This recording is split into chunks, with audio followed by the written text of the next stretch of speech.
देखिए, पूरे मुल्क के अंदर इस वक्त सीए कानून से मुताल्लिक़ बहस छिड़ी हुई है और मुख्तलिफ़ नुक्ते नज़र से मुख्तलिफ़ पैमानों से ये बात कही जा रही है कि सीए से किसी भी देशवासी की, चाहे वो किसी भी धर्म का हो, उसकी शहरियत और उसकी नागरिकता नहीं छिनेगी।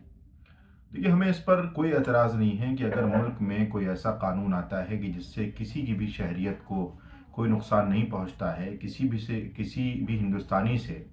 कोई ऐसा दस्तावेज़ नहीं मांगे जाते हैं कि जिससे उसकी नागरिकता या उसकी शहरियत के लिए ख़तरा हो, या कम से कम कोई भी ऐसा परिवार कि उसके किसी भी सदस्य को डाउटफुल या संदेह की सूरत में डाल देना, या उससे उसकी शहरियत के मुताल्लिक़ दस्तावेज़ मांगे जाने के ताल्लुक़ से अगर कोई कानून लाया जाता है, तो यकीनी तौर पर उस कानून का मुझे लगता है कि बड़े पैमाने पर विरोध होगा। लेकिन अगर कोई कानून ऐसा नहीं है कि जिससे किसी भी हिंदुस्तानी की शहरियत या नागरिकता नहीं जाती है, तो मुझे लगता है कि ऐसे कानून पर कोई भी अक्लमंद इंसान एतराज़ नहीं करेगा।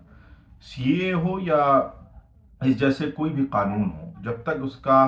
पूरा खाका मंजर-ए-आम पर नहीं आता है, तो यकीनी तौर पर उस पर इतनी लंबी चौड़ी बहस करना या उस पर कुछ कहना मुहाल होगा, दुश्वार होगा। इसलिए मेरा यही कहना है कि अगर कोई भी कानून देश के नागरिकों और देश के रहने वालों की सदस्यता और उनकी शहरियत और उनकी नागरिकता को चैलेंज करता है,